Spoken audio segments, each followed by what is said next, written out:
Hello students, welcome back to my YouTube channel Fearless Studies, and today we are starting our new chapter, and that is chapter number 8, how do organisms reproduce. Okay, so as title suggested, organism reproduce. Reproduce, that means related to reproduction. So here in this chapter we are discussing about the reproduction, and reproduction is also one of the important life processes. Okay, so there are so many type of reproduction living organism like asexual reproduction, sexual reproduction. आपने previous जो standard है उसमें भी इसके बारे में study किया है बहुत कुछ, तो बस यहाँ पे थोड़ा और डिटेल में स्टडी करना है. So let's start to the introductory part. Life processes. Okay, chapter number 6 we have already completed. What is life processes? There are so many life processes to maintain individual life, healthy life. Okay, so which kind of life processes are involved in this criteria? So there are nutrition, that means related to food. Respiration, that means breathing करना, breathing in, breathing out, वो सारा हम respiration में count करते हैं. And excretion, that means removal of waste material, specially urination. एक चीज हमेशा क्लियर रखना, यूरिनेशन दैट मीन्स एक्सक्रेशन, और जो हम डाइजेस्टेड फूड का रिमूविंग करते हैं वो हमारा न्यूट्रिशन में आ जाएगा. Okay, so why this life processes are required to maintain life of individual, specifically healthy life. Okay, these are the life processes as well as reproduction is also life processes, but the main goal of reproduction is not to maintain life of individual but to create more individuals similar like the parent. Okay, and for reproduction energy consumption is high. Okay, और अगर किसी चीज में energy consumption, energy ज्यादा consume हो रही है तो हम उसकी जरूरत क्यों है? Then why do we require to be reproduce? Reproduction करने की जरूरत ही क्या है? Okay, so there are 2 point. First is to ensure the continuity of various species, जो मैंने आपको ऑलरेडी बता दिया कि कोई भी स्पीसीज है, जैसे कि ह्यूमन स्पीसीज है. स्पीसीज का मतलब क्या होता है? देखो यहाँ पे मैंने लिखा भी है. What is species? Species that means the population of individual that are look similar to each other. Okay, so अगर समझ लो कि ह्यूमन है तो पूरे ह्यूमन की पॉपुलेशन मिलके एक स्पीसीज बना रही है. वैसे भी कोई एनिमल है तो वो एनिमल्स भी मिलके, सारे इंडिविजुअल्स मिलके एक स्पीसीज बना रही है. तो जो वेरियस स्पीसीज जो प्रेजेंट है ऑन द अर्थ, तो उनकी कंटिन्यूटी एंश्योर करने के लिए reproduction is necessary. Same, if no reproduction then not be able to exist for a long time. ठीक है, मतलब अगर सोच लो कि हमारे जो पूर्वज थे, ठीक है, उन्होंने रिप्रोडक्शन ही नहीं किया होता तो क्या आज हम यहाँ पे होते? बिल्कुल नहीं. हमारी जो स्पीसीज है वो एक्सटिंक्ट हो गई होती, गायब हो गई होती. तो इसीलिए कोई भी स्पीसीज को अभी तक एग्जिस्ट करने के लिए भी reproduction is one of the important factor. Okay, now 8.1, and that is, do organisms create exact copy of themselves? Exact मतलब कि जैसा फर्स्ट पेरेंट है उसके ही जैसा सेम दूसरा पेरेंट बनाता है, दूसरा प्रोजेनी मतलब कि चाइल्ड बनाता है. तो let's start about this topic. 8.1, that is, do organisms create exact copy of themselves? Okay, तो यहाँ पे हमें रिप्रोडक्शन दैट मीन्स पेरेंट में से प्रोजेनी बननी है. ओके, तो क्या पेरेंट और प्रोजेनी दोनों एग्जैक्टली सिमिलर दिखते हैं? That is the question. Okay, so here blueprint same. That first of all, what is blueprint? अभी जैसे आप 10th में आए हो तो सारे टीचर्स आपको ब्लूप्रिंट देंगे. तो ब्लूप्रिंट क्या होता है कि एक बेसिक स्ट्रक्चर होता है कि ये क्वेश्चन नंबर 1 है तो क्वेश्चन नंबर 1 में से चैप्टर 1 के इतने क्वेश्चन आएंगे, चैप्टर 2 के इतने क्वेश्चन आएंगे. ऐसा एक पूरा बेसिक स्ट्रक्चर होता है, और उसके अकॉर्डिंग आपका जो पेपर होता है वो पेपर जो है वो बनता है. ओके, तो सेम कंडीशन की ब्लूप्रिंट सेम. ब्लूप्रिंट अगर हम ह्यूमन बीइंग के बारे में बात करें तो ब्लूप्रिंट मतलब कि डीएनए होता है. ओके, अगर एक बहुत इंपॉर्टेंट थिंग है कि अगर ह्यूमन है और हमारे जो पूर्वज है मंकी, ओके, तो ह्यूमन और मंकी दो अलग स्पीसीज है अभी के टाइम में, और वो दोनों अलग स्पीसीज में जो भी डीएनए है उसमें सिर्फ 0.1% ही चेंज है। ओके, तो सोचो कि इतने कम चेंज में भी हम दो अलग स्पीसीज बना रहे हैं, तो एक ही स्पीसीज के जो डिफरेंट इंडिविजुअल है उसके बीच में कितना कम डिफरेंस होगा। तो मतलब बेसिक जो भी है ब्लूप्रिंट है वो सेम रहेगी, तो इसकी वजह से बॉडी डिजाइन सेम रहेगा। बॉडी डिजाइन दैट मीन्स सबके पास पैर ऑफ हैंड्स है, पैर ऑफ लेग्स है, नोज है, ईयर्स है, हेयर्स है, एक्सेट्रा। ठीक है, तो बॉडी डिजाइन सेम रहेगा, इसकी वजह से एक ही स्पीसीज के सारे जो ऑर्गेनिजम्स है वो सिमिलर दिखेंगे। ओके, इतना समझ में आ गया कि एक ही स्पीसीज है तो एक स्पीसीज के सारे इंडिविजुअल की बॉडी डिजाइन सेम रहेगी, और वो बॉडी डिजाइन सेम होने की वजह से वो ऑर्गेनिजम्स जो है वो एक दूसरे से मिलते आते हैं, आइडेंटिकल नहीं होते। हमेशा डिफरेंस याद रखना, what is the difference between similar and identical. Identical that means 100% आप एक दूसरे से मिलते हो, that is the identical. And similar that means हाँ अपीयरेंटली आप देखोगे तो वो दोनों सिमिलर हो गए, but there are some of the change you can see in both of the, that is similar. Okay, तो ये चीज आपको याद रखना है। नाउ न्यूक्लियस, न्यूक्लियस में क्या होता है, क्रोमोसोम्स। क्रोमोसोम्स आपको मैंने दिखाया था कि ऐसे एक्स मतलब ऐसे स्ट्रक्चर में होगा, तो ये जो न्यूक्लियस है उसमें क्रोमोसोम्स होते हैं। क्रोमोसोम्स किससे बने होते हैं, डीएनए एंड प्रोटीन से। और ये जो क्रोमोसोम्स है वो क्या कंटेन करता है, इंफॉर्मेशन फॉर इनहेरिटेंस, मतलब कि पेरेंट में से प्रोजेनी में जो भी इंफॉर्मेशन ट्रांसफर करनी है वो डीएनए के थ्रू होगी।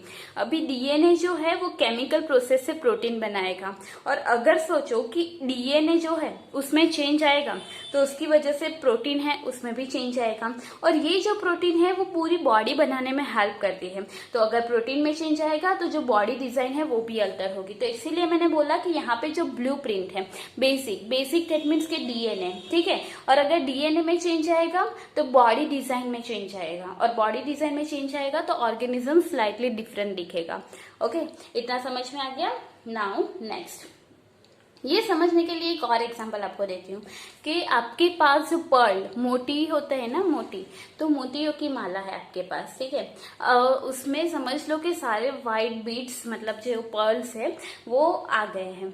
अभी समझ लो कि एक वाइट मोती निकाल के मैंने वहां पे ब्लैक कलर का पर्ल इंसर्ट कर दिया, तो इसकी वजह से पूरा नेकलेस चेंज हो जाएगा, वो दिखने में भी चेंज हो जाएगा। सेम कंडीशन है कि अगर डीएनए में चेंज होगा तो फाइनली जो बॉडी डिजाइन है वो भी अल्टर होगा।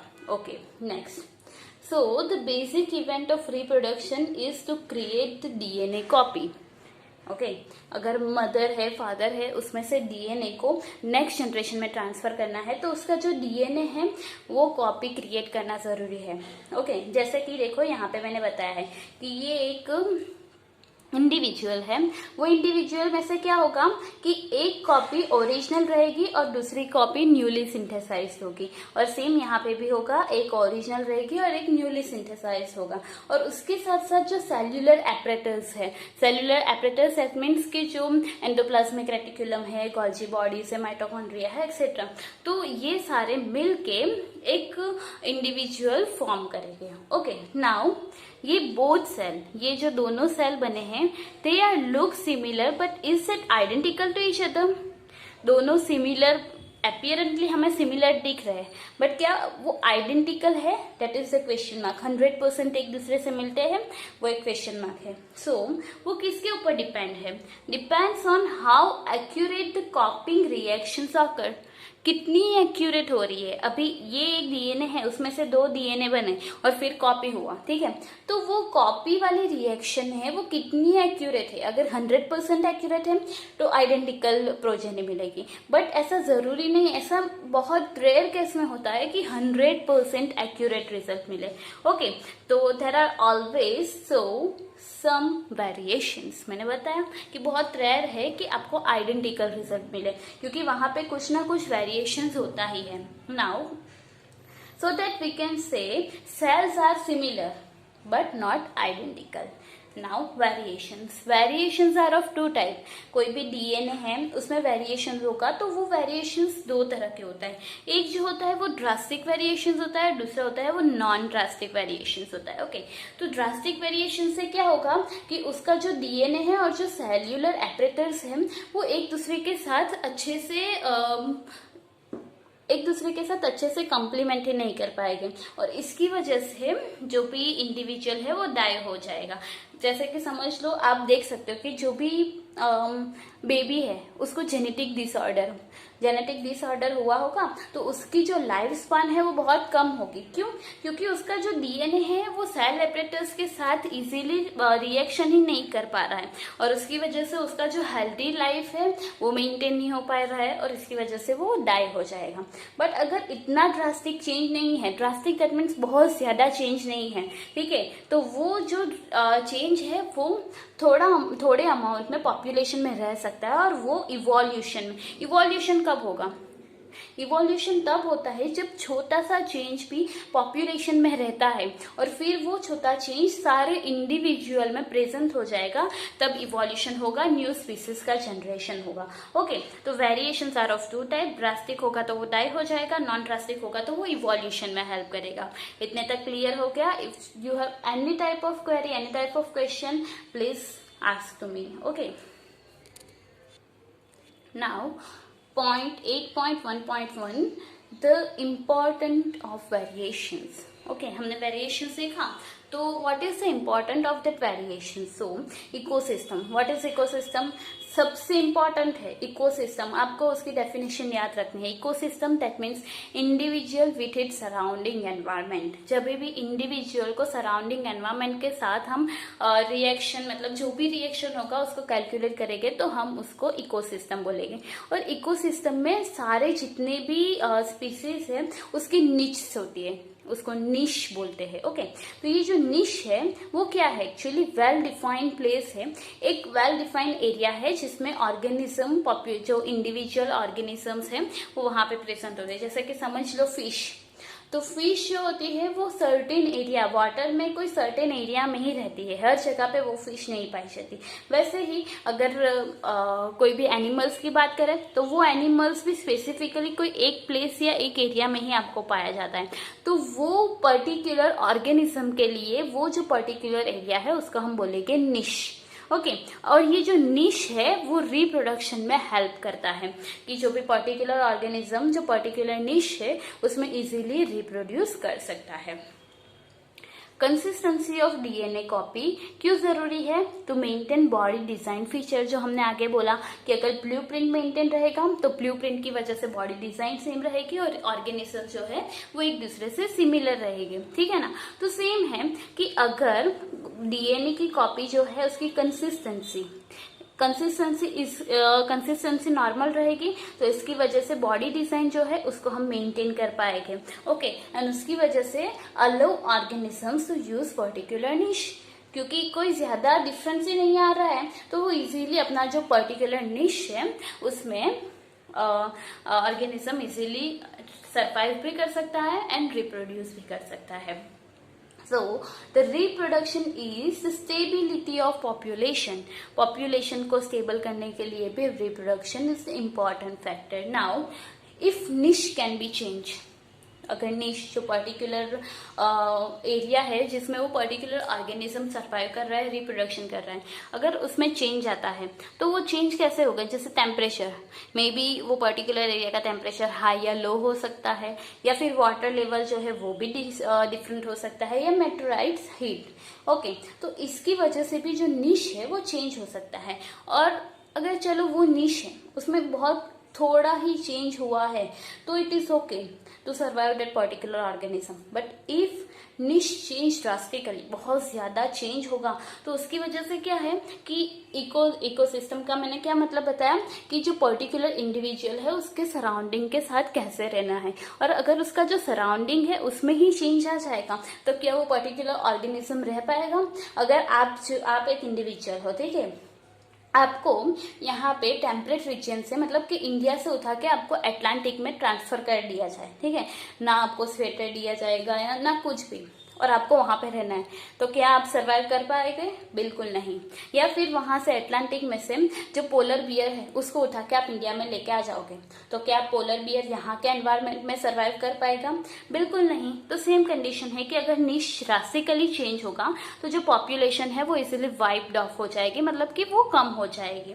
Now variation in few individuals, अगर पूरा जो स्पीसीज है, पॉपुलेशन है, उसमें से सिर्फ थोड़े ही इंडिविजुअल में वेरिएशंस होगा ना, तो उनके चांसेस है सरवाइव करने के। ओके, तो उसका एक एग्जांपल दिया है कि कोई एक बैक्टीरिया है जो टेम्परेट टेम्परेचर पे, टेम्परेट दैट मीन्स के इंडिया जो है वो टेम्परेट रीजन में है, आपको पता है ना, ये सारे रीजन होते हैं, टेम्परेट रीजन होते हैं, देन पोलर रीजन्स होते हैं, तो ये सारे रीजन है।